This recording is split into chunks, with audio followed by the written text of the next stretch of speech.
మెదక్ జిల్లా మండల కేంద్రమైన కౌడిపల్లిలో శనివారం రోజు ఉదయం తెలంగాణ సాంస్కృతిక సారథి మెదక్ జిల్లా టీం ఆధ్వర్యంలో ప్రజలకు రోడ్డు భద్రతా విషయంలో అవగాహన కార్యక్రమాలు నిర్వహించారు. ఈ సందర్భంగా వారు మాట్లాడుతూ ప్రయాణికులు రోడ్డు ఎక్కే ముందు తీసుకోవాల్సిన తగు జాగ్రత్తల గురించి పాఠ రూపంలో వివరించారు. ఎస్ఐఆర్ ప్రాముఖ్యత, ప్రజాస్వామ్యంలో ఓటు ప్రాధాన్యత, ఓటు ప్రాముఖ్యత, 18 సంవత్సరాలు నిండిన ప్రతి ఒక్కరూ ఫామ్ నింపి ఇవ్వాలి, వాతావరణం కారణంగా ఆరుతడి పంటలు వేసుకోవాలని తదితర అంశాలపై వారు పాఠ రూపంలో ప్రజలకు వివరించారు. అనంతరం ఎస్ఐ అమరేందర్ రెడ్డి మాట్లాడుతూ ప్రయాణికులు రోడ్డు భద్రతా విషయంలో తీసుకోవాల్సిన తగు జాగ్రత్తలపై వివరించారు. ప్రయాణికులు రోడ్డుపై వాహనాలు నడిపేటప్పుడు వాహనానికి సంబంధించిన అన్ని పత్రాలను వెంట తీసుకురావాలన్నారు. ద్విచక్ర వాహనదారులు హెల్మెట్ తప్పక ధరించాలని, కారులో ప్రయాణించే ప్రయాణికులు సీటు బెల్ట్ తప్పక పెట్టుకోవాలన్నారు. మద్యం సేవించి ఎట్టి పరిస్థితుల్లో వాహనాలు నడపకూడదని, మైనర్ బాలబాలికలకు వాహనాలు ఇస్తే తల్లిదండ్రులపై చట్టరీత్యా కేసులు నమోదు చేస్తామన్నారు. రాంగ్ రూట్ లో వాహనాలు ఎట్టి పరిస్థితుల్లో నడపరాదని, అతివేగం ప్రాణానికి ప్రమాదమని, వాహనాలు అతివేగంగా అజాగ్రత్తగా నడిపి ఎదుటివారి ఇబ్బంది కలిగించడమే కాక ప్రమాదాలకు గురి కావద్దన్నారు. మిమ్మల్ని నమ్ముకుని తల్లిదండ్రులు, కుటుంబ సభ్యులు, భార్య, పిల్లలు ఉంటారు. మీరు నడిపే అజాగ్రత్త వల్ల నిండు ప్రాణాలు పోయి కుటుంబం రోడ్డున పడే అవకాశం ఉందన్నారు.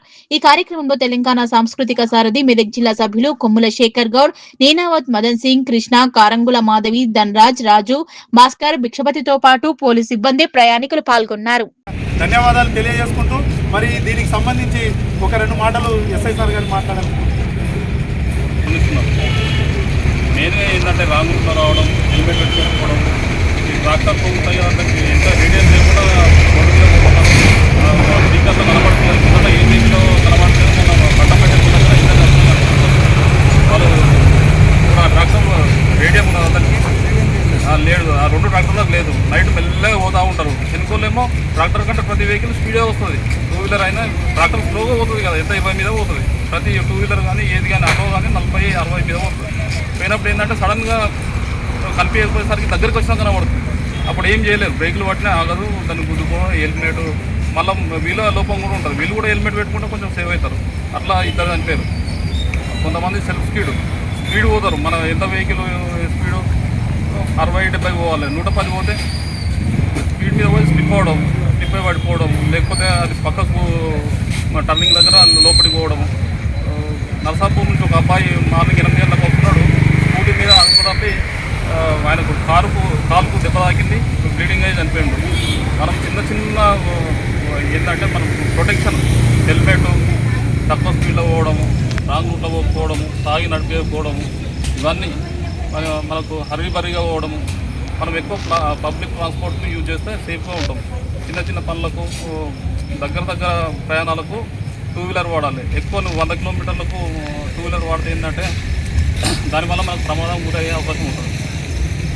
మనకు పబ్లిక్ ట్రాన్స్పోర్ట్లో ఏంటంటే డ్రైవర్ అనేవాడు మొత్తం మన బాధ్యత తీసుకుంటాడు.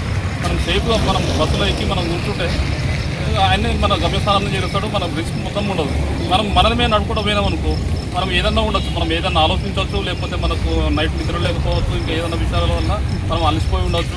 దానివల్ల కొంచెం ఒక యాక్సిడెంట్ కావాలంటే ఎంతో సమయం పట్టదు, ఒక క్షణం సరిపోతుంది. ఒక 1 సెకండ్ కూడా అవసరం లేదు. 1 సెకండ్ కూడా మనము కన్ను రేపు మూసి తెరిచే లోపల జరగాల్సిన నష్టం జరిగిపోతుంది. కాబట్టి మనము పోతే మన ఫ్యామిలీ ఎఫెక్ట్ అవుతుంది.